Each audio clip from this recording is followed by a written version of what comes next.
Very good morning all of you. Differential equation में last topic solution of linear differential equation. पहले हमने किया था वेरिएबल सेपरेशन, फिर किया था होमोजीनियस को किस तरह सॉल्व करते हैं। अब आता है लीनियर डिफरेंशियल इक्वेशन। बहुत ही इंपॉर्टेंट टॉपिक है, बहुत आसान है।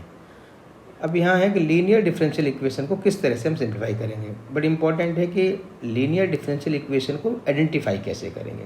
देखो, आप एक तो रास्ता ये है कि आप एलिमिनेशन मेथड यूज़ करके देख सकते हो।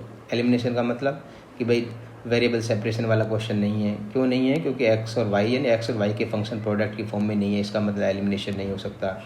और होमोजीनियस में आपने देखा कि भाई डिग्री हर एक टर्म की सेम नहीं आ रही, इसका मतलब होमोजीनियस भी नहीं हो सकता। तो फिर आपके पास लास्ट बचेगा लीनियर डिफरेंशियल इक्वेशन का क्वेश्चन हो सकता है। अदरवाइज क्या करेंगे कि वो जो क्वेश्चन आपके पास गिवन होगा, जो उस क्वेश्चन को इस फॉर्म में अरेंज करना है। ये फॉर्म अच्छे समझ लेना बेटा, dy/dx plus P Y equal to Q.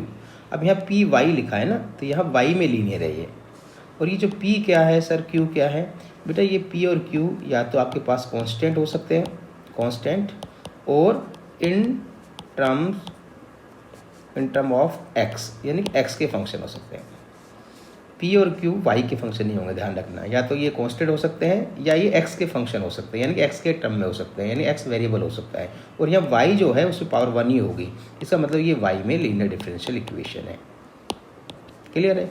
Next form आगे देखो। यहाँ अगर आपका dx/dy आ जाता है तो क्या होगा? देखो, dx/dy plus P X equal to Q है।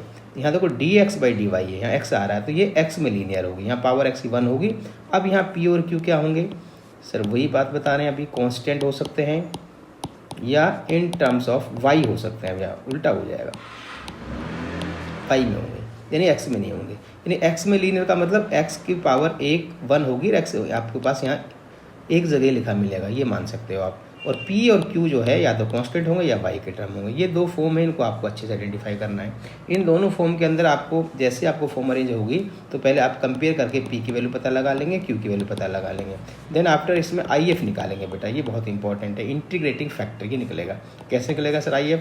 ये निकलता है बेटा e की पावर इंटीग्रेशन ऑफ, जो p लिखा हुआ है p, और यहाँ किसके रेस्पेक्ट हो रहा है डेरिवेटिव? x के रेस्पेक्ट, p ऑफ dx निकालेंगे, ये IF निकालेंगे। यही इंपॉर्टेंट है इसके अंदर। उसके बाद प्रोसेस बताएंगे कैसे होगा, ठीक है। अगर इस फॉर्म में आती है तब भी आप इक्वेशन को कंपेयर करेंगे, p की वैल्यू पता लगाएंगे, q की वैल्यू पता लगाएंगे, इसमें भी IF निकलेगा। IF क्या होगा सर? सेम प्रोसेस है बेटा IF निकालने का, वही e की पावर इंटीग्रेशन, वही p आएगा। पर यहाँ dx या dy आएगा, कैसे पता लगेगा भाई? किसमें dx/dy है, यानी कि y के रेस्पेक्ट डेरिवेटिव हो रहा था तो p dy आएगा। इस तरह इसका IF निकलेगा। तो ये फंडा है आपको IF निकालने का, ठीक है। उसके बाद सॉल्यूशन कैसे निकलता है? तो बेटा इसके अंदर आपके पास लीनियर किसके अंदर है? ये लीनियर है आपके पास, x की पावर 1 थी, x में लीनियर है, तो इसका सॉल्यूशन निकलता है बेटा, रिक्वायर्ड सॉल्यूशन निकलेगा। लीनियर किस में थी? x इंटू क्या आएगा? IF इंटीग्रेटिंग फैक्टर, और integration of q and into क्या आएगा? IF, और किसके रेस्पेक्ट डेरिवेटिव हो रहा था? y के रेस्पेक्ट, यहाँ आ जाएगा dy। इससे इसका ये फाइनल सॉल्यूशन आएगा। और पीछे चलते देखते हैं बेटा, ये लीनियर किस में थी सर? y में, तो इसका जो रिक्वायर्ड सॉल्यूशन क्या आएगा सर? ये आएगा सर y, क्योंकि y में लीनियर है, इंटू क्या आएगा? इंटीग्रेटिंग फैक्टर आएगा, इजकल टू इंटीग्रेशन ऑफ, ध्यान रखना इंटीग्रेशन सिंबल लगेंगे, क्या आएगा? q आएगा यहाँ, और इंटू वो सेम इंटीग्रेटिंग फैक्टर आएगा। अब यहाँ विद रेस्पेक्ट टू क्या आएगा? देखो डिफरेंशियल किस में? dy/dx, यानी x के रेस्पेक्ट डेरिवेटिव हो रहा है, यहाँ dx आएगा, और इसको इंटीग्रेट कर देंगे, यही इसका फाइनल आंसर होगा। ये दो प्रोसेस से इन्हें अच्छे से समझेंगे। अब हम आपको क्वेश्चन के थ्रू बताएंगे किस तरह सोल्व करना है। देखो इक्वेशन लिखिए, x dy/dx minus Y equal to 2x3। अब किस तरह से सब चीज़ों को समझेंगे? होमोजीनियस तो है नहीं सर, क्यों नहीं है? x की पावर 3 आ रहा है यहाँ पर, यहाँ y की पावर 1 आ रहा है, यहाँ x पावर 1, यानी कि डिग्री जो है इसमें सेम नहीं आ रही है, होमोजीनियस नहीं है। सेपरेशन नहीं हो सकता, क्योंकि माइनस वाई को अगर इधर ले गए तो क्या बन जाएगा? Plus Y. तो देखेंगे x और y दोनों एडिशन में आ रहे हैं, तो वो सेपरेशन भी नहीं हो सकता, यानी कि वेरिएबल सेपरेशन वाला भी नहीं है। तो ये लीनियर डिफरेंशियल इक्वेशन का क्वेश्चन हो सकता है। तो पहले इसको अरेंज करेंगे। कैसे अरेंज करेंगे? भैया x dy/dx minus Y equal to 2x3 है, सब किस में लीनियर है? तो देखो बेटा यहाँ x की टर्म इधर भी, x की टर्म इधर भी, y आपके पास देखो 1 टाइम्स लिखा हुआ है, तो ये y में लीनियर हो सकती है। तो आप y में जब लीनियर है तो अरेंज कैसे करेंगे? dy/dx निकालेंगे। जब y में लीनियर है तो dy/dx से इस x से डिवाइड करेंगे, तो ये हो जाएगा minus y/x, that is equal to twice of x³ upon x। ये कैंसिल आउट हो जाएगा बेटा, 2 आ जाएगा, यानी ट्वाइस ऑफ x² आ गया। अब आपके पास जो इक्वेशन हमने लिखी थी कि भाई फॉर्म थी उसे कंपेयर कर लेना, ये फॉर्म थी, अगर y में लीनियर है तो dy/dx आएगा प्लस p आएगा और फिर y आएगा इक्वल टू q, ये इस फॉर्म से कंपेयर करना है। इससे जब कंपेयर करेंगे इस इक्वेशन को, इसको, तो अब देखेंगे सर y के साथ p लिख रहा है, यहाँ y का कोफिशिएंट क्या है, यहाँ ध्यान रखना है बेटा, ये y का कोफिशिएंट ध्यान रखना है, p होगा। तो यहाँ p की जो वैल्यू है वो y को छोड़ने के बाद क्या बच गया सर, 1/x बच गया, माइनस बच गया, साइन का जरूर ध्यान रखेंगे। और q क्या है, इक्वल टू के बाद में क्या लिखा है 2x², ये आपस q की वैल्यू है, ये p q पता लग गया। अब इसके बाद सिर्फ आपको इसमें if निकालना है, यानी इंटीग्रेटिंग फैक्टर।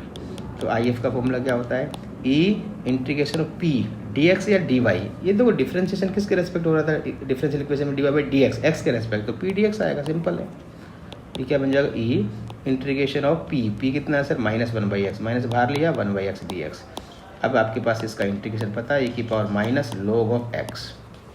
अब ये एक्सपोनेंशियल की कुछ प्रॉपर्टी है बेटा, उस पर ध्यान रखेंगे, e की पावर log आता है तो कैंसिल हो जाएगा, बट यहाँ बीच में माइनस प्लस माइनस आ रहा हो, 2 3 आ रहा हो, पावर बना देंगे, ये बन जाएगा e की पावर सर log x की पावर -1, ये कैंसिल हो जाएगा, यानी x की पावर -1 यानी 1/x, यानी if आपके पास क्या आ गया 1/x, ये होगा। ठीक है, ये कुछ एक्सपोनेंशियल रूल है, इसको ध्यान रखेंगे, बताएंगे अभी आपको। ये if हो गया। अब इसका सोल्यूशन कैसे निकलेगा, अभी बताया हमने कि रिक्वायर्ड सोल्यूशन इसका होता है, किस में लीनियर थी सर, ये y में लीनियर था, तो y into if equal to integration of, formula क्या बताया था, या q इंटू if, देखिए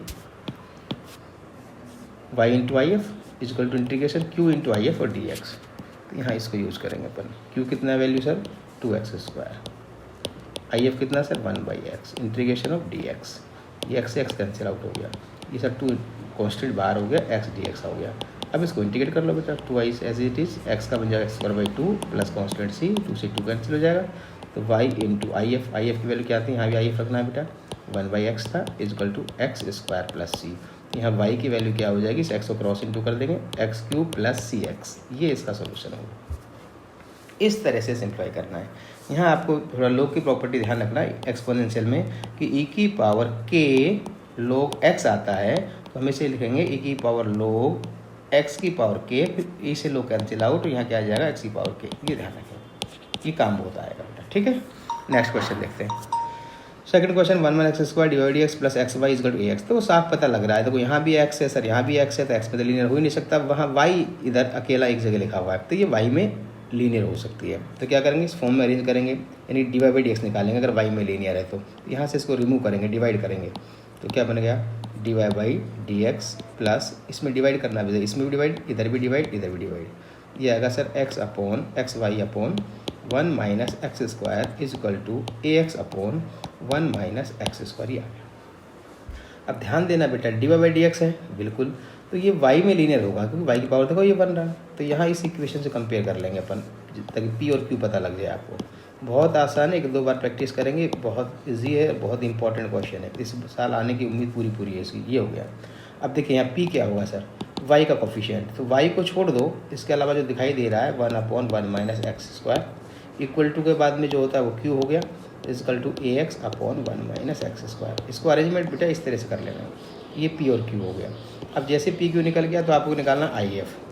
अभी बताया था कि इंटीग्रेटिंग फैक्टर निकालने का तरीका होता है e की power integration of p dx या dy, किसके रेस्पेक्ट डेरिवेटिव हो रहा है, यहाँ देखो x के रेस्पेक्ट हो रहा है, p dx आएगा, तो वैसे ही पता लग जाएगा यार ये x के टर्म में है। अब यहाँ क्या हो जाएगा, e इंटीग्रेशन ऑफ p की वैल्यू क्या है sir, x/1 minus x² dx। अब इसका इंटीग्रेशन करना है, तो बेटा देखो नीचे वाले को t मान लेंगे, लेट 1 माइनस x² को t मान लिया, ये 0 minus 2x dx equal to क्या होगा सर dt, यहाँ हमारे पास सर x dx है, तो x dx equal to minus dt/2 हो गया। तो आप देखेंगे कि आपके पास if जो बन के आया वो आएगा e की पावर माइनस बाहर आ गया, 1/2 बाहर आ गया, और ये आएगा dt/t, इनकी वैल्यू हो गया आपके पास e की power minus 1/2 log of t। अब e से log कैंसिल होगा, बट बीच में माइनस 1/2 इसको आपको पावर बना देनी है, तो log t की पावर क्या हो जाएगा माइनस 1/2, और ये हो जाएगा बेस में e हो जाएगा इसका। ठीक है, ये e देखो यहाँ e कैंसिल क्यों हो रहा है कि log में कुछ नहीं लिखा, इसका मतलब e का बेस है, ये कैंसिल आउट हो गया, यानी t की पावर माइनस 1/2।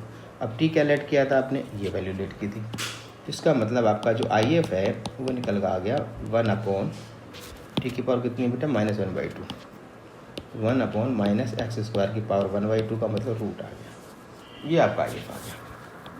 अब ये आई एफ निकलने के बाद अब इसका रिक्वायर्ड सॉल्यूशन, अब किस में लीनियर है, ध्यान रखेंगे y में लीनियर है, तो y into I F equal to sir q into I F और ये dx क्यों कि रेस्पेक्ट आपका डिफ्रेंशिएशन जो आपके पास इक्वेशन है डिफरेंशियल इक्वेशन वो x के रेस्पेक्ट डेरिवेटिव हो रही है, तो y into I F 1/√1 - x² is equal to q हमारे पास सर ax/1 - x² है और आपके पास आई एफ क्या हो गया 1/√1 - x² एंड dx हो गया। क्लियर। अब ये आपके पास इसको इंटीग्रेट करना है, लेफ्ट तो एज इट इज आएगा, राइट वालों को इंटीग्रेट करना है। कैसे करें सर, ए कांस्टेंट है बाहर निकाल लेंगे, एक्स एज इट इज है। अब देखो इन दोनों का बेस सेम है, तो ये 1 - x² की पावर क्या आ जाएगा 3/2 आ जाएगा सर, ये dx हो जाएगा। अब यहाँ सब्स्टिट्यूशन मेथड से आपका आंसर आ जाएगा।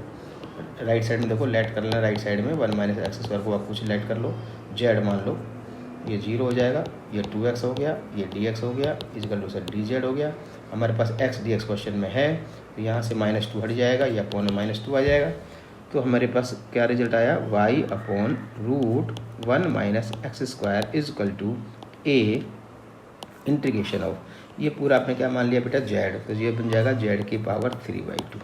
इसको अलग से I1 मानकर अलग से इंटीग्रेट कर लेना, और ये हो जाएगा पास dz और ये -2, तो ये आपके पास रिजल्ट आ गया -a/2 और z की पावर जो है नेगेटिव बनाएंगे ऊपर ले जाकर, ये हो गया। अब इसका फॉर्मूला बन जाएगा बेटा -a/2, ये फॉर्मूला z की x की पावर n का फॉर्मूला, तो -3/2 में +1 करेंगे, ठीक है, तो यह जाएगा -1/2 और ये अपॉन -1/2 प्लस c, ये 1/2 रेसिप्रोकल हो जाएगा, 2 से 2 कट जाएगा, माइनस प्लस हो जाएगा, तो रिजल्ट आ गया a/z की पावर माइनस मतलब √z प्लस c।